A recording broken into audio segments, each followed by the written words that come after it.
Oke, halo, selamat datang di Sadrina Evanalia dan juga di podcast After Race. Kali ini Albi. Halo, akhirnya kita ketemu ya Diri. Betul, offline. Offline. Nggak pakai Zoom lagi. For the first time.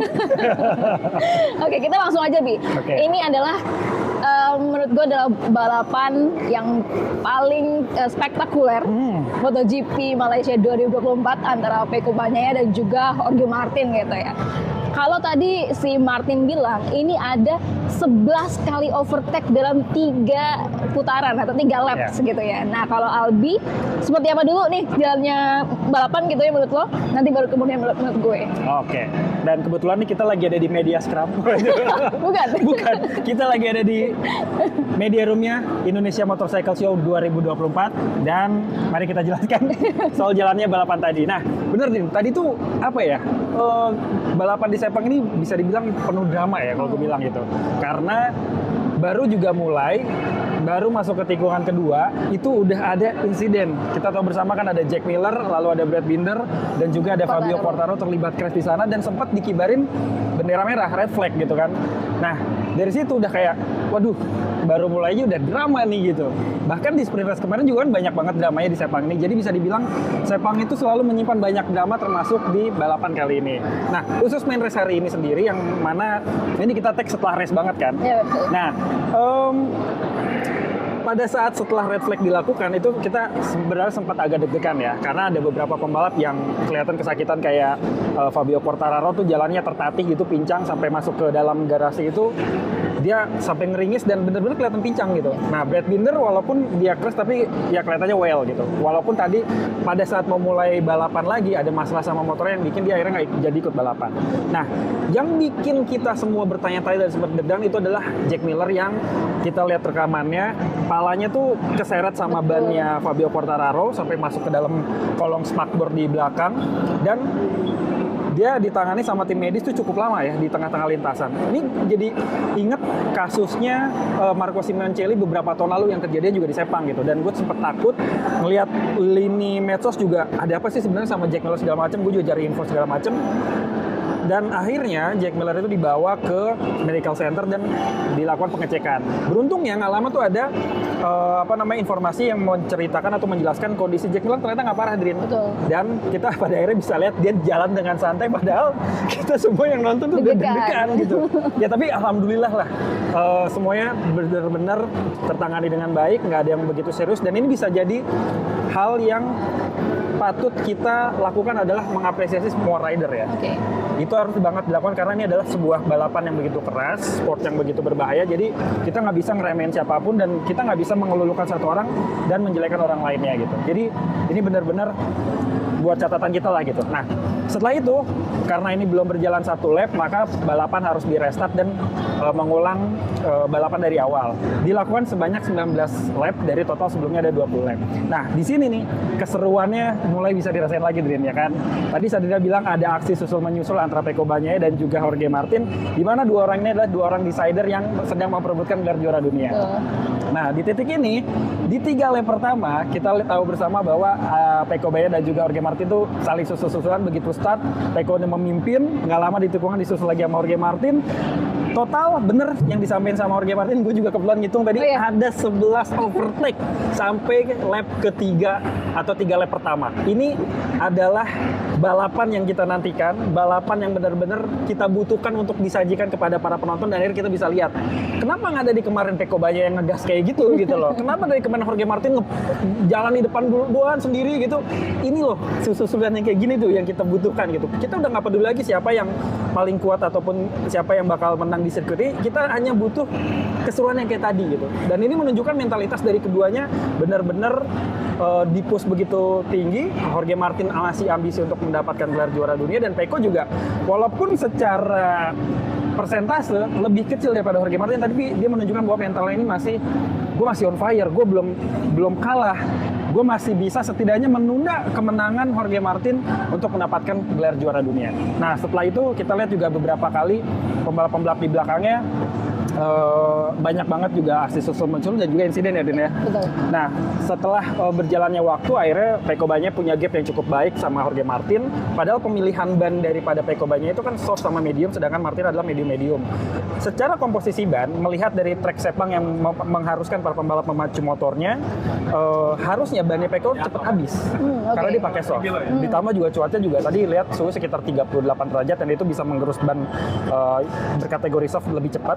Tapi ternyata Pecco bisa jaga gap begitu jauh sama Jorge Martin. Tapi Jorge Martin kayaknya setelah sadar, aduh gue udah terlalu ambisi nih gitu. Mungkin dia agak menurunkan tensinya. Yang penting dia finish di posisi kedua karena sebenarnya mudah bagi Jorge Martin untuk meraih gelar juara dunia di seri terakhir nanti yang belum diketahui di mana. Tapi begitu sangat mudah, dia hanya butuh jarak yang tidak jauh dari Pecco Bagnaia. Dia finish di belakang Pecco Bagnaia pun setidaknya sampai selisih 5 posisi pun dia masih bisa juara dunia gitu. Nah, tapi karena dia nggak mau membuat kesalahan seperti yang dilakukan oleh Pecco pada saat sprint race, maka kelihatan dia akhirnya jaga pace dan dapat pitboard dari timnya fokus gitu kan. Betul. Buat menunjukkan kalau udah yang penting jangan terlalu nge-push, posisi lo udah aman. Jangan buat kesalahan, fokus aja sampai finish posisi kedua nggak masalah kayak gitu. Nah, terus ada lagi yang soal Marc Marquez crash. Ini juga mungkin bagi sebagian fansnya Pecco Bagnaia, ini tuh sesuatu yang gitu ya.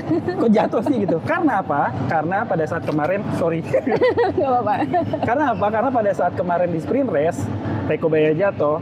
Walaupun dia menyatakan dirinya belum kalah, tapi mungkin dia udah mulai, menang aja nggak cukup nih gitu kan. Sehingga dia minta bantuan teman-temannya, yang dia anggap teman ya. Mulai dari Enea Bastianini dan juga Marc Marquez untuk menjaga pace mereka, supaya setidaknya menahan lajunya Jorge Martin. Jadi setidaknya misalnya Pecco Bagnaia di posisi 1 nih Brin. Di posisi 2 Marquez atau Bastianini. Di posisi 3-nya ada Jorge Martin. Setidaknya mereka bisa punya jarak gap yang cukup untuk bisa bertarung sampai babak akhir. Tapi sayangnya Enea Bastianini ketahan sama Morbidelli, nggak bisa maju-maju ke depan. Nah terus Marc Marquez udah di posisi ketiga, dia melakukan kesalahan di tikungan 15 kalau nggak salah. Dia jatuh karena low side dan tercecer sampai posisi ke-18 walaupun finish di posisi 12, tapi perannya Enea Bastianini dan juga Marc Marquez yang diharapkan sama Pecco Bagnaia buat nahan Jorge Martin itu tidak terjadi sama sekali. Jadi benar-benar Pecco Bagnaia bertarung untuk dirinya sendiri tadi gitu. Nah terus ya sering berjalan waktu akhirnya Pecco Bagnaia bisa finish dengan gap yang juga cukup jauh sebenarnya sama Jorge Martin tuh 2,6 detik. Gapnya 2,6 detik itu jauh banget dan kelihatan banget Pecco punya wajah puas. Walaupun dia tahu dan juga dia sadar menurut gue untuk meraih kemenangan juara dunia sangat sulit banget dilakukan sama Pecco, tapi setidaknya bisa menunda Jorge Martin supaya nggak dideklarasi sebagai juara dunia MotoGP 2024 di Sepang. Karena kalau misalnya lihat kalkulasi Jorge Martin finish ke-1 dan Pecco finish ke-3 di main race itu udah bisa langsung deklarasi. Nah tapi karena adanya situasi seperti ini, maka Pecco Bagnaia sendiri masih bisa lebih tenang dan masih punya beberapa kalkulasi yang memang susah-susah gampang buat didapetin. Kira-kira kalau dari gue point of view-nya untuk race kali ini seperti itu deh. Nah gue pengen tahu dari lo sendiri gimana, kayaknya udah gregetan banget juga nih buat menyampaikan. Karena tadi tuh gue juga nonton, ini bener-bener jantung gue tuh sampai deg-degan, terus kayak gitu jadi kayak apa ya, gue jadi merasa wah gue aja ya nonton sampai ketakutan gitu, maksudnya nontonnya sampai deg-degan banget gitu, apalagi kalau misalkan ada kita berada di posisinya Pecco Bagnaia dan juga Jorge Martin gitu, ini bukan lagi pertarungan skill tapi pertarungan mental juga gitu ya. Nah Bib, tadi ngomongin soal ban gitu ya, nah tadi juga si Jorge Martin di konversinya itu dia bilang kalau misalkan pemilihan ban dia medium gitu. Awalnya dia berpikir bahwa itu ada pemilihan ban yang bagus, tapi ternyata dia tercecer. Kemudian juga dia bilang kalau misalkan itu malah ngebuat dia jadi sulit untuk ngerem. Nah makanya dia juga mengapresiasi Pecco Bagnaia dengan tadi yang pakai ban soft gitu ya, dan dia bisa berperforma baik dan sampai akhirnya menurut si Martin ini Pecco Bagnaia itu keren banget dalam strategi pengereman gitu. Pengereman dia keras banget dan tepat gitu ya. Dan dia nggak melakukan kesalahan lagi kayak waktu kemarin di sprint race gitu. Nah, kalau untuk dari awalnya itu gue lihat memang kan ini race-nya restart ya. 2 kali take gitu. Dan gue melihat memang ada perbedaan antara Bagnaia di start pertama atau sebelum di red flag itu dan yang kedua. Perbedaannya apa? Yang pertama Pecco Bagnaia masih berusaha untuk mau ngejar Martin, tapi dia sempet ini ya, kakinya kan sempet ini kena ban depannya betul. Martin. Kena ban depannya Martin gitu. Nah, untuk di race yang di saat kedua itu si Pecco Bagnaia bener-bener ayo gue geber dari awal, pokoknya gue harus jadi pertama gitu. Itu seperti apa yang dilakukan sama Marc Marquez. Nah, Marc Marquez di awal yang start sebelum red flag itu dia masih ketutupan tuh sama Morbidelli, sama Alex Marquez. Nah, abis itu di start keduanya dia langsung berpikir, oh iya gue harus mencari celah, kemudian sampai akhirnya dia bisa di posisi ketiga gitu ya. Nah, kalau misalkan adu overtake tadi bener-bener ngebuat gue ayo gitu. Iya, seru banget ya. Ya, seru banget. Dan tadi juga pas lagi kan habis race gitu ya, si Jorge Martin, Pecco Bagnaia kan diliatin juga tuh sama reviewnya mereka pas balapan sebelum ya kan. Naik ke podium. Betul. Nah, mereka tuh juga sampai gitu sendiri. Jadi wah, iya, jadi mereka juga merasa wah ini memang balapannya keren. Dan juga seru gitu. Gak cuma bagi kita yang nonton, tapi juga mereka sendiri pasti ngerasa keren. Betul, Bi. Terus sebenarnya juga ini ketika si Marc Marquez gitu ya, gue melihatnya ketika mereka adu overtake Bagnaia dan juga Martin gitu, gue melihat Marc Marquez cuma kayak nungguin doang, terus gitu kayak ngeliatin mereka adu overtake gitu ya. Paham. Tapi sebenarnya Marc Marquez ini nungguin mereka crash atau nungguin memang ada celah gitu untuk mereka si Marc Marquez ini bisa maju ke dua-duanya gitu, Bi. Kalau gue ngeliat sih, mungkin dua hal itu benar ya. Dia pertama membiarkan dulu orang-orang yang lagi berambisi tinggi di depannya ini bertarung gitu. Karena mungkin Marc Marquez juga, wah gila keren banget nih di depan gue gitu. Kalau gue ikutan, mungkin akan seru juga. Karena Marc Marquez akan selalu memberikan aksi-aksi yang paten ya, Drin ya. Mereka bakalan makin seru karena ada trio tercepat di nomor 1, 2, 3 ini. Tapi karena mungkin Marc Marquez juga berpikir bahwa yang pertama ini mereka lagi bertarung dulu, mungkin gue jangan ganggu dulu. Betul. Ketika ada celah untuk gue overtake salah satunya, karena salah satunya mungkin sudah dalam tanda kutip kalah dalam fight ini, gue baru akan masuk seperti itu. Dan gue akan memulai lagi aksi-aksi yang mungkin tadi dipertontonkan gitu. Mungkin itu yang dipikirkan oleh Marc Marquez. Ketiga, yang sedang bertarung sama-sama pakai motor GP24, Drin. Dan kita lihat bersama bahwa track di Sepang itu benar-benar menyajikan track yang straight-nya tuh banyak, terus udah gitu tikungannya juga lumayan tajam, jadi harus hard braking dulu, terus mereka keluar tikungan juga dengan cepat. Sedangkan GP23 itu agak kesulitan untuk di straight dan juga untuk keluar masuk tikungan. Otomatis dalam hal ini, walaupun Marc Marquez punya skill yang bagus, tapi kalah karena motornya. Jadi hal inilah yang mungkin dipertimbangkan ataupun dilakukan oleh Marc Marquez karena dia sadar dengan motornya, sadar dengan situasinya, jadi dia wait and see. Tapi sayangnya, Drin ya, dia harus crash dan ya menikmati dari P18, tapi mantap juga ya, maksudnya di sisa-sisa lap dia akhirnya bisa finish di P12 dan gap point sama Enea Bastian tetap di atas Enea Bastian walaupun selisihnya 1 poin. Jadi kelihatan banget nih, walaupun Marc Marquez tidak kelihatan mengejar posisi ketiga, tapi sebenarnya Marc Marquez dan juga Enea Bastian ini gue yakin banget lagi bertaruh nih, siapa yang bisa jadi peringkat ketiga gitu. Nah, kira-kira kayak gitu sih guys, aku melihat. Meskipun memang kemarin kan Pecco Bagnaia juga tadi Aldo sebut kayak istilahnya minta bantuan sama Marc Marquez dan juga Enea Bastian ini, gue merasa meskipun tadi Marc Marquez berada di posisi ketiga gitu, dan kalau misalkan dia punya kesempatan untuk di posisi kedua overtake Martin gitu ya, dia akan melakukan itu. Karena apa? Karena dia juga bukan cuma mikirin Pecco Bagnaia sebenarnya, dia juga mikirin buat dirinya sendiri gitu kan. Posisi 3 itu masih dapat hadiah loh. Iya betul. Karena juga lumayan ketat gitu ya, persaingan poinnya antara Marc Marquez sama Enea Bastian ini gitu. Nah, Bi, tadi juga informasinya kalau misalkan gue dengar gitu ya, setelah konferensi pers si Pecco Bagnaia ini mengakui bahwa dia kali ini bermain secara agresif gitu ya, balapan secara agresif tapi clean. Benar. Tadi sama sekali kita lihat ya, dengan 11 overtake itu nggak ada yang crash bener-bener senggolan gitu, nggak ada, malah side by side ya kan, sejajar itu, wah itu keren sih. Dan liningnya rapi ya, dengan nggak ada yang keluar dari track dan mereka di race line dengan rapi juga gitu kan. Betul banget, Bi. Nah, dia bilang juga strategi Pecco sebenarnya adalah dia pengen benar-benar memaksimalkan gap antara Pecco Bagnaia juga Martin. Sampai akhirnya kalau misalkan gapnya jauh, dia bisa di depan dan dia lebih bisa untuk mendinginkan ban, ya kan. daripada kalau misalkan di awal-awal dia udah nge-push itu bannya udah habis panas pasti. gitu. Itu juga akhirnya yang dilakuin sama Martin ketika udah gapnya jauh, ya akhirnya Martin juga berpikir gitu, ya udah gue dinginin ban aja deh gitu daripada gue kenapa-napa, dan mungkin bisa jadi kayak Marc Marquez yang memang udah nge-push dari awal terus tapi crash gitu ya. Nah, sementara untuk Martin, si Martin ini dia bilang berterima kasih kepada Pecco Bagnaia ya. Karena apa? Karena di overtake yang 11 overtake di 3 lap itu adalah hal pertama kali yang pernah dilakukan sama Jorge Martin gitu.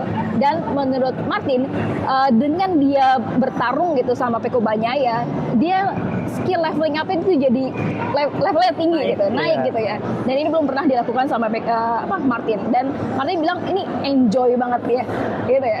Pasti ya, sebagai seorang pembalap ketika kita lagi berkompetisi, nggak cuma kita harus nyamanin posisi, tapi juga ada fight ya, side by side, saling overtake, itu tentu bisa bikin sensasi benar-benar, karena juga pembalap gitu kan, sensasi balapannya itu lebih berasa. Jadi gue bisa mengerti apa yang dirasakan sama Jorge Martin sampai akhirnya dia begitu antusias dan pasti ketagihan. Buat di next roundnya, season finale, gue juga berharap nih Dwin, supaya Pecco Bagnaia, Jorge Martin, Enea Bastianini, Marc Marquez dan semua pembalap tuh bisa punya aksi susul menyusul yang spektakuler kayak tadi di Sepang, dan jadi tontonan final yang benar-benar seru. Yang sedih siapa di sini? Fabio Di Gia, karena dari gue lihat dia nonton di ruangan rawat inap pakai laptop. Terus juga watching the MotoGP 2020 Sepang, sedih banget pasti karena dia nggak pengen ataupun nggak berharap dia berada ada di posisi sekarang untuk menjalani operasi medis. Gitu. Tapi kalau tadi kan Fabio Di Gia kan sebenarnya diganti sama Iannone ya. Nah, performa Iannone gimana ya? Performa Iannone pada saat free practice dan practice hari Jumat dan juga Sabtu sebenarnya lumayan ya, Drin. Gue lihat dia adaptasi dan beberapa kali juga ada video colongan dia nanya sama Marco Bezzecchi soal tombol-tombolnya segala macam. Oke, aman segala macam. Karena di Superbike tuh nggak sebanyak yang ada di MotoGP, nggak ada height adjuster, terus kayak hold shot tuh nggak ada. Jadi mungkin dia harus adaptasi karena terakhir kali dia bawa Desmos Edici itu 2015 kalau nggak salah. Kan dia waktu kena scores ataupun masalah doping itu di tahun 2019, dia di Aprilia kalau nggak salah kan. Nah, dia udah lama banget nggak pakai Ducati, nggak masuk MotoGP, ternyata update-nya sebegitu jauh ternyata ya. Nah, tapi pada saat di main race dia di luar 10 besar sih tadi gue lihat, gue lupa posisi berapa, tapi setidaknya dia nggak di paling buncit banget. Nggak paling buncit banget dan mengobati rasa rindunya Iannone akhirnya bisa balik lagi ke MotoGP dan ke motor Ducati, karena motor Ducati Iannone bilang adalah motor yang paling dia sukai sepanjang karir balapnya dia. Jadi ya setidaknya ini balapan reuninya dia di Sepang dan juga di Ducati, karena dia kena kasusnya juga di Sepang kan pada saat itu. Jadi dia membayar lunas apa yang terjadi pada tahun 2019 lah. Kira-kira gitu sih. Oke. Untuk yang sebenarnya untuk balapan kali ini gue sangat-sangat mengapresiasi Pecco Bagnaia gitu ya. Kalau waktu kemarin gue sempat bilang gue akan dukung Jorge Martin karena memang secara logikanya, secara hitung-hitungan, secara konsistensi, secara mental Pecco Bagnaia, Jorge Martin memang lebih jauh gitu ya. Nah, tapi kalau tadi di race kali ini gue dari awal merasa gue mendukung Pecco Bagnaia gitu. Karena apa? Karena biar pertarungan championship-nya masih berlanjut sampai final gitu. Balance ya. Betul. Balance. Biar masih punya kesempatan lagi. Dan kemarin gue juga agak sedih ketika si Pecco Bagnaia itu harus crash gitu ya. Kelihatan banget dari mukanya frustasi banget ketika dia ngambil motornya, ketika dia ada di pinggir gravel gitu sampai maaf gitu ya. Iya, aduh, sedih deh mukanya gitu. Nah, sebenarnya pertarungan dari keduanya ini tadi ya bukan adu skill aja, tapi ternyata memang adu mental. Si Jorge Martin kemarin setelah menang di sprint race ya, dia bilang waktu tahun lalu, tahun 2023, dia tuh belum siap untuk menang. Dia cepet tapi belum siap. Nah, kali ini dia cepet, dia konsisten, dan saat ini dia siap untuk jadi juara dunia gitu, Bi. Nah, kalau sprint race gimana, Bi, waktu kemarin? Oke, sprint race benar. Jorge Martin menunjukkan bahwa dia adalah emang rajanya sprint race ya. Kemenangan sprint race sejak awal musim sampai di Sepang ini emang dominasinya adalah dimenangkan oleh Jorge Martin, dan bahkan dia kan udah jadi juara BMW M Awards ya kan, karena meraih banyak posisi sprint race dan juga catatan waktu tercepat gitu kan. Nah, Kalau Martin ketika kemarin finish di sprint race dia ngeliatin kayak puas dan gue siap nih buat main race hari ini gitu. Karena secara hitung-hitungan sebenarnya kalau aja hari ini Jorge Martin finish juara P1 dan Pecco Bagnaia P3, dia udah langsung bisa deklarasi MotoGP 2024 World Champion. Gelar juara dunia bagi Jorge Martin pertama kalinya dan mungkin terakhir kalinya karena tahun depan dia naik motor Aprilia yang belum berkembang gitu ya. Jadi now or never lah istilahnya gitu kalau buat Jorge Martin. Tapi sayangnya memang di race ini kan situasi berubah. Untuk di sprint race kemarin, Pecco Bagnaia tuh sebenarnya mengakui bahwa dia melakukan kesalahan nih, Pin. Kenapa dia bisa crash segala macam itu banyak hal. Pertama soal ban. Ban itu emang jadi masalah dari hampir semua pembalap, tapi terkhusus Pecco Bagnaia dia paling sering ngeluhin ban kan.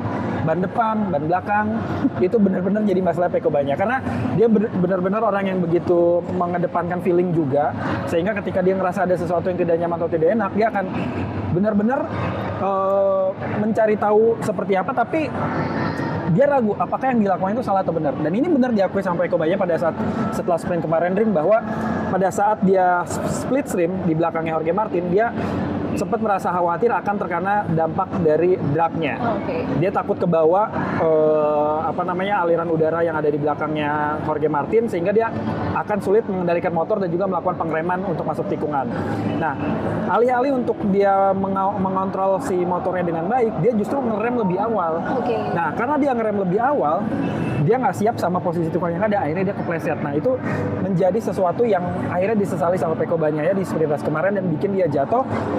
Dia sakit hati dan juga kecewa sebenarnya bukan sama posisinya sekarang yang gapnya makin jauh, tapi dia kecewa sama dirinya sendiri dan dia sedih melihat banyak fansnya pada dia saat di Sepang itu juga kayak teriak dan kecewa sama yang terjadi di Sepang kemarin. Jadi kesimpulan dari sprint race kemarin ya memang bisa dibilang Jorge Martin itu juaranya dan Pecco membuat kesalahan, tapi dari situ justru Pecco fight back dan menunjukkan kalau dia belum kalah. Ya dibuktikan di main race Sepang hari ini. Gitu sih, Dim. Jadi masih akan berlanjut sampai di season finale besok.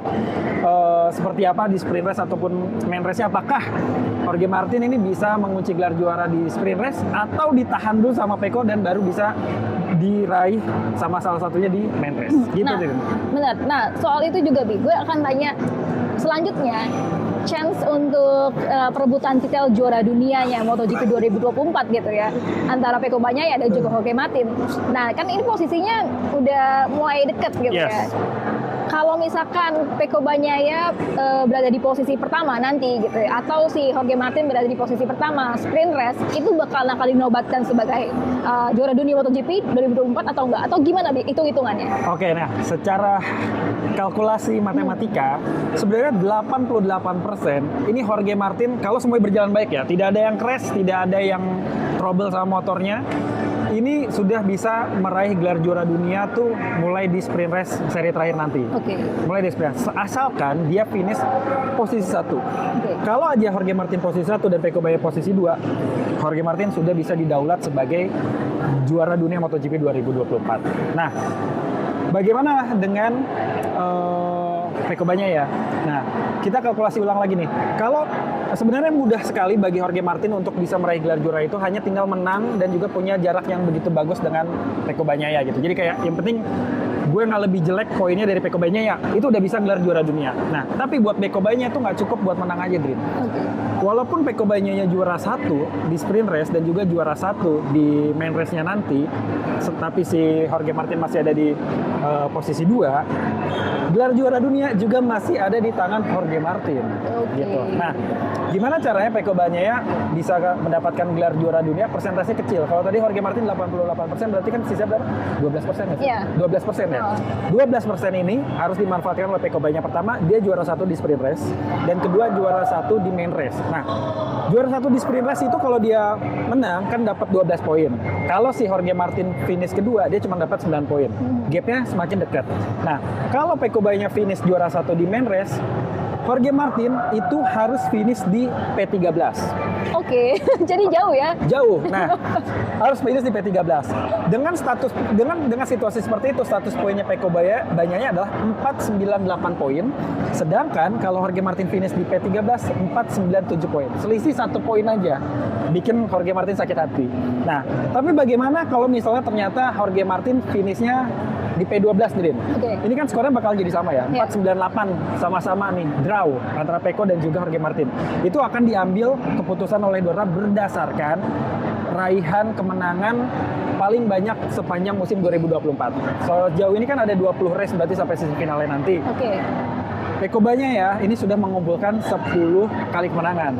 Jorge Martin di bawah itu. Kalau nggak salah tuh 3 atau 4 kali. Sisanya ada Marc Marquez, ada Enea Bastianini kalau nggak salah. Nah, hal inilah yang nanti akan diputuskan oleh Dorna bahwa Pecco Bagnaia bisa menang. Kalau aja Jorge Martin finishnya di P11, unggul 1 poin dong. Udah. Jorge Martin. Jorge Martin Oke. yang juara Yang dunia. juara dunia. Gitu. Jadi bagi Jorge Martin mudah untuk menang. Dia kalah dari Pecco pun selisih 1 posisi itu masih menang. Nah bagi Pecco Bagnaia nggak cukup. Bagi Pecco Bagnaia nggak cukup dia juara 1 di sprint race ataupun di main race. Tapi harus ada gap posisi dengan Jorge Martin yang tadi gue bilang adalah harus di P13 atau lebih. Tapi kalau misalkan Jorge Martin crash, berarti Pecco Bagnaia yang dinobatkan sebagai juara dunia MotoGP 2024 gitu ya? Crash di main race. Oh, crash di main race. Crash di main race. Kalau di dua-duanya juga pasti kan? Iya pasti dong. Kalau di sprint race masih ada kesempatan buat refight lagi dan selisih poinnya makin ketat. Tapi kalau misalnya crash di main race Jorge Martin, udah Pecco Bagnaia akan mendapatkan hat-trick 3 tahun berturut juara dunia. Kira-kira gitu. Jadi buat penggemarnya Pecco Bagnaia masih ada harapan, jangan berkecil hati, doain ridernya bisa terus fight. Tapi nggak boleh ngedoain pembalap lain jatuh ya. Ya, betul. Doain aja maksudnya situasi yang seperti tadi gue gambarkan, dan buat fansnya Jorge Martin ya berdoa supaya Jorge Martin nggak crash itu aja. Sebenarnya kalau misalkan kita hitung-hitungan gitu ya, kalau gue melihatnya ya di atas kertas, oke, Jorge Martin yang bakal menjadi juara dunia MotoGP 2024. Tapi ya kita nggak tahu ya kedepannya akan seperti apa, karena banyak banget di MotoGP itu yang tidak terduga. Iya, gitu drama-drama ya. itu pasti banyak banget, dan itu yang bikin season finalnya jadi seru. Dan kalau misalnya dibandingin sama tahun lalu, tahun 2024 ini menurut gue adalah versi paling seru MotoGP sejauh ini, Bro. Oke. Versi gue ya. Oh, karena Ya karena persaingannya ketat banget, dan tahun lalu Pecco Bagnaia kelihatan memang lebih dominan. Nah tahun ini Pecco Bagnaia sama Jorge Martin bisa dibilang nyaris setara. Jadi Jorge Martinnya scale up-nya tinggi, Pecco Bagnaia ya udah seperti tahun-tahun lalu gitu. Jadi sama-sama kuat, dan ya tadi dibuktikan di balapan Sepang yang saling overtake sampai 11 kali, dan Jorge Martin mengakui itu adalah salah satu balapan terseru sepanjang karir dia di MotoGP. Nah, tapi Bi, pertanyaan gue sebenarnya gini.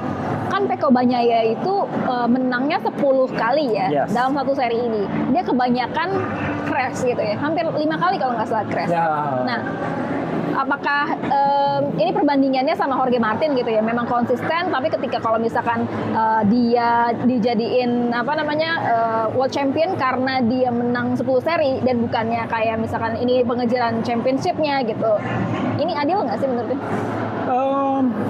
Mungkin akan dibilang adil secara regulasi, tapi tidak adil mungkin secara situasi. Jadi tergantung sudut pandang daripada penonton, penggemar, dan juga orang-orang yang menikmati MotoGP ini. Tapi regulasi itu kan dibuat emang untuk menciptakan fairness ya kan, untuk menciptakan kesetaraan. Jadi mungkin Dorna sudah memikirkan ini sejak lama, apalagi MotoGP kan dari tahun 1949 ya, udah hampir seumur kemerdekaan Republik Indonesia. Jadi hal-hal seperti ini mungkin sudah pernah terjadi di masa lalu, sehingga dibikin regulasi supaya menciptakan rasa adil dan juga kesetaraan. Dan ini juga ternyata nggak berlaku di MotoGP aja, dan di semua cabang olahraga balap, mulai dari Formula One, rally, dan lain-lain, punya aturan yang ya mirip-mirip lah. Ketika ada kesamaan poin di season finale, indikator kemenangan akan diambil dari apa ya? Dari jumlah kemenangan terbanyak yang diraih oleh salah satu pembalap. Gitu sih kira-kira. Tadi kita udah ngomongin bagaimana chance-nya atau kesempatan dan juga peluang dari Pecco Bagnaia dan juga Jorge Martin di final ya nanti. Nah, gimana kalau misalkan kita ngomongin Marc Marquez dan juga Enea Bastianini untuk perebutan di posisi ketiga gitu ya. Kalau kita lihat sebenarnya di MotoGP Malaysia 2024, gue memang udah berprediksi gitu. Kalau misalkan memang ini GP Malaysia bukan tempatnya Marc Marquez. Karena apa? Karena dia jarang banget bisa menang di sini. Selain itu juga Marc Marquez waktu itu pernah bilang dia bukan sirkuit favoritnya, dan juga malah bilang ini adalah salah satu sirkuit yang sulit bagi dia, kecuali hujan. Gitu ya. Kecuali hujan. Dan bener aja, kalau waktu kemarin di sprint race kan kita lihat memang hujan gitu ya. Tapi kalau tadi kering, dan ya gue juga mengapresiasi Marc Marquez juga ketika sekarang posisinya kering gitu ya, lintasan kering, tapi dia bisa P3 ya. P3 P3 Sebelum gitu. crash. Sebelum crash betul. Dia bisa mau membalap, istilahnya mengejar lah GP24 itu gitu kan. Nah, tapi oke lah, Enea Bastian ini secara track record gitu ya, rekam jejak yang ada di GP Malaysia ini, dia memang sering menang gitu kan di sini. Terus udah gitu juga dia pakai GP24 gitu. Makanya akhirnya ya perbandingan dari Marc Marquez dan juga Enea Bastian ini memang lebih unggul Enea Bastian ini. Tapi bagaimana perebutannya di final? Itu menurut lo gimana, Bi? Oke, nah ini emang selain ketatnya perebutan gelar juara dunia antara Pecco dan juga Jorge Martin, ada ternyata kita bisa lihat perebutan gelar juara 3 di antara Marc Marquez dan juga Enea Bastian ini. Dan poin mereka setelah balapan di Sepang ini ternyata selisihnya cuma 1 poin, Rin. Yep. Yaitu untuk Marc Marquez 369 poin dan untuk Enea Bastian 368 poin. Bener-bener selisihnya 1 angka. Dan di podcast sebelumnya kita pernah ngomongin kalau kayaknya di 2024 nih Marc Marquez sama Enea Bastian ini ditakdirkan untuk dempet-dempetan ya, mulai dari jarak finish, poin dan segala macam gitu. Walaupun Marc Marquez kayaknya kelihatan anteng-anteng aja nggak memperebutkan posisi ketiga ini, tapi gue yakin banget pasti Marc Marquez pengen banget menunjukkan prestasinya dia. Pertama kali naik motor Ducati GP23 yang motornya setahun lebih tua daripada tim pabrikan, bisa meraih juara ketiga di MotoGP World gitu. Dan ini dikomentarin sama Enea Bastian ini, kalau misalnya udah kita baca bahwa Enea Bastian bilang, ini Marc Marquez kelihatannya anteng-anteng aja, tapi gue yakin kok dia juga ngincer posisi ketiga. Itu bilang begitu. Enea Bastian itu ngobrol sama manajernya Carlo Pernat bahwa gue nggak yakin kalau Marc Marquez ini nggak ambisi ngejar posisi ketiga, udah kayak gini situasinya gitu loh. Ya, terus Carlo Pernat bilang sama si Enea Bastian ini, ya udah lu juga kejar gitu. Decidernya posisi tiga ini cuma lu sama Marc Marquez doang. Jadi tunjukkan siapa yang paling kuat, apakah lo ataukah Marc Marquez. Marc Marquez juara 3 atau enggak tahun depan masuk ke Ducati Lenovo, tim pabrikan. Lu juara 3 juara ataupun enggak, lu masuk tim satelitnya KTM. Jadi kalau bisa lu juara 3, digituin sama manajernya. Nah, kalau ngeliat kansnya segala macam memang berat, Brin. Secara mental, secara kekuatan, dua-duanya sama-sama kuat. Marc Marquez dengan pengalaman 8 kali juara dunia di kelas Grand Prix, nggak kaleng-kaleng lah. Dia pasti ngejagain banget posisi ini untuk bisa dia amankan. Prestasi loh buat dia, pertama kali naik Ducati, langsung posisi ketiga gitu. Itu kan istilah comeback-nya dia setelah terpuruk di Honda selama 2 tahun terakhir gitu kan. Nah, begitu juga dengan Enea Bastian ini, dia sama kayak si Jorge Martin, now or never. Jorge Martin sekarang atau tidak sama sekali meraih gelar juara dunia ke pertama kalinya di Ducati, atau tidak sama sekali. Nah, si Enea Bastian ini juga sama. Dia terakhir kali naik Ducati, tahun depan udah pindah ke Tech 3 KTM, ya dia mau nggak mau harus menorehkan prestasi yang bisa dibilang, bisa dibanggain lah sama dia ataupun sama anak-anaknya nanti, istilahnya kayak gitu. Jadi ya gue melihat mereka akan terus bertarung sampai season finale, dan kita akan disajikan oleh perebutan 4 orang yang sedang memperebutkan gelar juara dunia dan juga memperebutkan gelar juara ketiga. Kira-kira gitu sih, dan gue masih belum bisa nebak apakah tetap Marc Marquez ataukah Enea Bastian ini, karena dua-duanya sama-sama kuat. Kira-kira gitu sih. Lu gimana? Bi, kalau tadi ini update-nya lagi ya, Bi. Tadi kalau kita lihat kan Marc Marquez itu di finish di P12 gitu ya. P12, kemudian tadi juga sempat dia tuh adu overtake sama Alex Espargaro.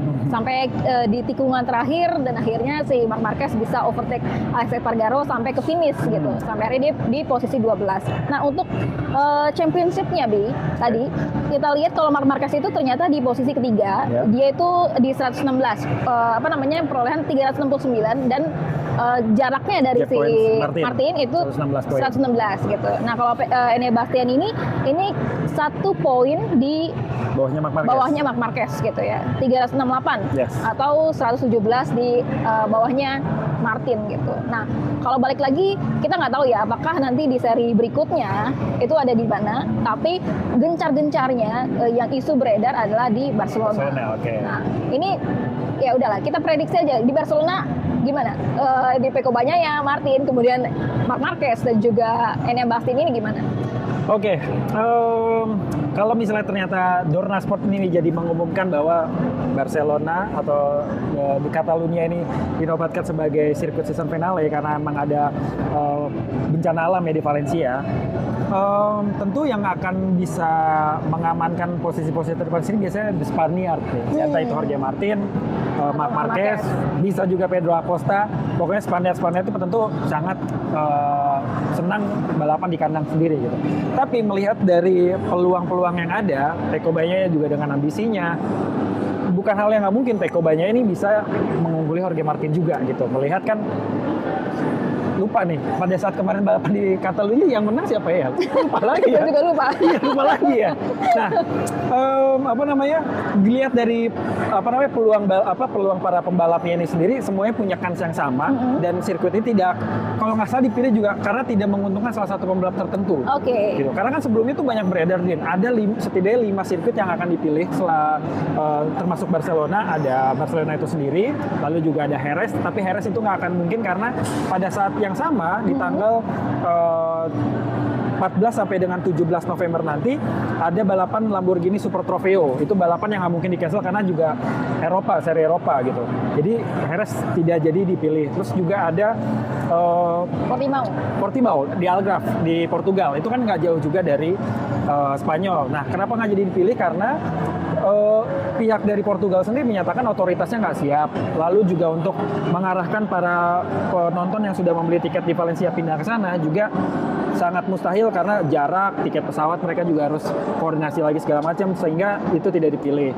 Terus juga ada Qatar. Qatar juga walaupun sangat ready secara finansial, tapi untuk jarak dan juga kesetaraan ataupun rasa adil ini juga nggak akan didapat karena Qatar itu dinilai akan menguntungkan salah satu pembalap aja, entah itu Pecco Bagnaia ataupun Jorge Martin. Tapi kalau yang gue lihat itu Pecco Bagnaia ya, karena dia cukup unggul di sana. Nah, waktu itu juga pernah dibilang bahwa kenapa nggak lanjut di Sepang aja, ini kan mumpung di Sepang kayak gitu. Nah, itu juga tidak menimbulkan ketidaksetaraan.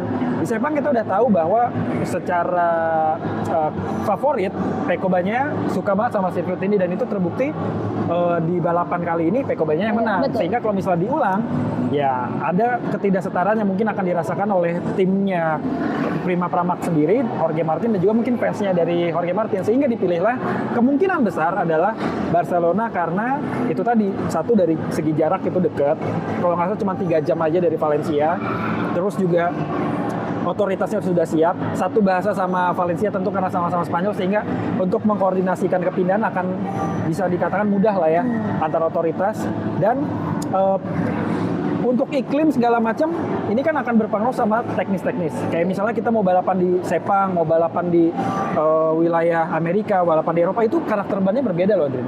Jadi pihak dari Michelin sebagai supplier ban tentu sudah menyiapkan ban yang cocok dengan sirkuit tertentu. Nah, untuk Valencia dan juga Barcelona mungkin tidak jauh berbeda, sehingga ketika mungkin saja dalam jarak waktu 2 minggu ini produksi ban Michelin untuk balapan MotoGP final sudah selesai dilakukan.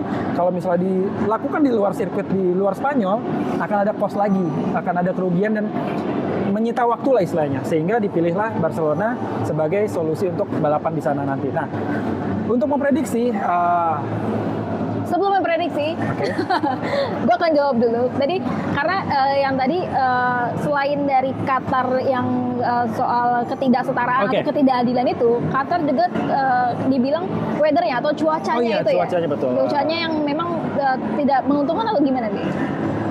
Satu itu tidak menguntungkan karena kan balapan itu kalau di Qatar mau tidak mau harus dilakukan di malam hari ya kan. Nah, sedangkan sekarang sudah mulai masuk bulan November, tentu juga sama kayak Eropa. Nah, tapi kalau di Qatar itu karena mereka iklimnya gurun segala macam, itu angin hembusnya lebih kencang. Apalagi Qatar juga pinggir laut ya kan. Itu akan menciptakan situasi yang sulit bagi para pembalap gitu. Ban yang mungkin tidak sesuai karena ban yang disiapkan untuk Eropa, terus juga persiapan daripada iklim dan juga udaranya juga mungkin akan bikin para pembalap ini juga struggling gitu kan. Balapannya malam, anginnya lagi benar-benar kencang, mau dingin juga walaupun siang kan bakal panas banget. Dan itu bikin gap adaptasi tubuh tuh kalau kita bikinnya meriang gitu kan. Panas dingin greges gitu. Nah, itu nggak bagus juga buat para pembalap, sehingga dipilihlah tetap balapan di Eropa yang sama-sama satu negara dengan Valencia, yaitu Barcelona. Gitu sih kalau gue melihat ya. Dan si anaknya Carlos Ezpeleta ini juga udah bilang sebenarnya kalau misalkan mereka kasih kepastian kepastian atau Dorna Sport ini kasih kepastian untuk MotoGP Valencia ini finalnya itu sama sekali udah dibatalkan gitu. Okay. Karena ini segera diumumkan meskipun pengganti dari seri Valencia itu belum diumumkan, tapi pas seri Valencia diumumkan untuk nggak ada lagi itu sangat untuk menguntungkan para pembalap gitu. Jadi menurutnya Dorna tidak etik gitu atau tidak etis ketika para pembalap ini tidak tahu apakah di Sepang itu seri finalnya terakhir atau ada lagi seri pengganti Valencia gitu. Dan meskipun tadi udah ada simpang siur soal Barcelona gitu ya, tapi sebenarnya si Carlos Ezpeleta ini bilang pengumuman resminya dalam 48 jam setelah balapan Sepang. Berarti sekitar mungkin Senin atau Selasa kita juga bakalan tahu gitu di mana nanti seri finalnya yang akan berlangsung pada 15 sampai dengan 17 November begitu ya. Oke, Wi, prediksi deh. Kalau misalkan di Barcelona, tadi di Catalunya ternyata Pecco Bagnaia yang menang gitu. Oke. Nah, gue memprediksi bahwa nanti di Barcelona ya gue pengen balapannya seru ya. Terserah yang mau juara dunia sekarang udah Pecco Bagnaia ataupun Jorge Martin siapa, karena dua-duanya menurut gue udah layak, mental sama-sama kuat. Tapi kalau misalnya Pecco Bagnaia bisa nahan di posisi pertama di sprint race, ini akan menunda kemenangannya Jorge Martin. Sehingga walaupun mungkin Pecco Bagnaia tidak akan juara dunia, tapi dia bikin Jorge Martin berjuang dulu nih untuk mendapatkan gelar juara dunianya. Tidak mudah bos gitu ya. Iya kayak gitu, tidak mudah bos. Nah, kalaupun nantinya balapan di sprint di main race-nya Pecco juara 1, ya kita tinggal lihat nih Jorge Martin finish di posisi berapa. Kalau misalnya dia di atas posisi 13 atau 12 sudah pastikan tetap juara dunia. Tapi yang gue butuhkan di sini adalah kemenangan di sirkuit ini. Jadi Pecco Bagnaia 1, gue berharap keduanya Marc Marquez, 3-nya Enea Bastianini ini. Jorge Martin di mana terserah. Ada di versi gue ya. Bakal menang gitu ya. Iya, tapi walaupun ini kan lebih kepada prediksi dan keinginan ya kan. Walaupun gue sangat yakin pasti Jorge Martin akan nge-push sedepan mungkin gitu, dan ya siapa tahu dia yang juara langsung gitu. Karena sendiri kan? Kalau Jorge Martin ya balik lagi yang semenjak waktu kemarin gue bilang Jorge Martin pasti konsisten, dia akan kuat, mentalnya itu udah beda banget daripada yang dulu karena dia lebih dewasa, dia akan berpikiran logis dan adu mentalnya itu udah ketaker gitu ya di sprint race waktu kemarin. Jadi Jorge Martin sih ya, gitu. Banyak berdoa lah buat fans Jorge Martin supaya nggak jatuh, itu aja udah. Gue juga berdoa supaya balapannya seru, udah itu aja tuh. Nah, prediksi. Gue diprediksi nih. Iya, prediksi juga dong. Tadi kan gue udah bilang kalau Barcelona ya oke lah Jorge Martin. Kemudian Marc Marquez, Pecco Bagnaia. Oke, udah fix. Prediksi dia udah bikin Jorge Martin juara dunia. Nah, sebelum kita tutup nih, ini gue mau bagiin informasi ada suasana media scrums yang ada di Sepang, gitu ya. Ada yang lucu, ada yang menyedihkan. Yang menyedihkan dulu ya. Jadi kalau tadi gue lihat di postingannya Simon Peterson, dia itu jurnalis freelance-nya MotoGP gitu. Dia tuh mengupload beberapa kondisi-kondisi yang ada di media scrums. Pertama ada Alex Espargaro. Di Alex Espargaro itu ternyata dia komplain sama Aprilia. Karena apa? Dia nunjukin tangannya dia, tangan kirinya itu telapak tangannya kapalan semua. Waduh. Ya, itu di sini kapalan. Itu kalau katanya si Alex Espargaro, motornya Aprilia masih sangat panas gitu. Masih belum ada perbaikan lah istilahnya terkait dengan suhu motornya gitu. Kemudian juga ada tadi ada pembalap-pembalap kayak Honda, kemudian juga Aprilia, dan juga kemudian ada mungkin gue nggak tahu ya Pedro Acosta atau satu rekan timnya Augusto Fernandez. Betul, ini yang dari Gas Racing. Itu mereka mengeluhkan kerikil-kerikil yang ada di lintasan Sepang gitu ya, di gravel. Karena apa? Ternyata ketika mereka berada di media scrum, mereka juga cerita nih, ini kerikil-kerikil dari Sepang itu ngebuat lehernya mereka tuh kebeset, kebeset. Terus udah gitu ada yang sampai memar lengannya. Berarti kan itu tajam banget gitu ya. Meskipun mereka sudah pakai baju balap, ternyata ketika dihantam sama kerikil ya ternyata itu juga gitu. Nah itu yang dikeluhkan. Ada yang lucunya Bi. Apa tuh? Lucunya ini ketika si Marc Marquez lagi media scrum gitu ya, lagi diwawancara nih sama jurnalis MotoGP. Ini ada Alex Marquez di belakangnya. Alex Marquez ngapain? Alex Marquez itu dia bilang, ayo Mark kita pulang. ngajakin pulang buat apa? Tebak? ngapain? Buat ngeliatin anjingnya. Ya. Jadi dia nggak sabar buat ketemu sama anjing-anjingnya yang berada di Jerez ya, di Catalunya ya dia. Catalunya ya. Ya di Catalunya di Spanyol gitu. Kocak Itu banget sih sih. kocak-kocak yang ada di Di informasi-informasi Askrama. di Scrum. Tapi Oke. gue mau menanggapi dulu soal motor Aprilia yang panas. Itu Oke. memang benar gitu. Jadi motor Aprilia itu ketika dari tahun lalu sampai sekarang ternyata belum ada improvement. Motor Aprilia masih jadi salah satu motor yang paling panas dikeluarin sama Alex Espargaro dan juga Maverick Viñales. Apalagi dibawa balapan di suhu tropis di Indonesia, lalu di Thailand sama di Sepang. Malaysia Sepang ini itu karena humidity-nya dan segala macam iklimnya yang benar-benar nguap banget bikin gerah, itu bikin si motor-motor Aprilia ini jadi melempem. Karena motor terlalu panas ataupun terlalu overheat itu dia nggak akan punya suhu optimum untuk bisa menggerakkan mesinnya dengan optimal, sehingga bikin mereka tuh jadi kececer bahkan di luar 7 besar atau bahkan 10 besar gitu. Nah ini yang bikin kesulitan para pembalap dari Aprilia itu nggak cuma di Aprilia Racing tapi juga di trackhouse-nya. Nah ini harus jadi PR juga buat mungkin Aprilia berbenah di tahun mendatang, apalagi akan ada teknisi baru. Semoga aja punya obat karena teknisi barunya kan bekas dari Ducati di masa lalu. Jadi ya mudah-mudahan aja Jorge Martin bisa kompetitif di Aprilia. Aprilia. Gitu. Oke, ada lagi mau ditambahin terakhir? Sebenarnya udah cukup sih, tapi kita mau itu juga ya ikut bela sungkawa buat Oh, iya, betul. warga di Valencia. Valencia. Walaupun jauh di sana, tapi kita tetap berempati, dan keputusan dari Dorna Sport dan juga empati dari para pembalap mulai dari Marc Marquez, Pecco Bagnaia, Pedro Acosta dan lain-lain kita apresiasi karena mereka udah peduli sama masyarakat di sana. Korbannya ratusan jiwa ya Drin ya. Betul.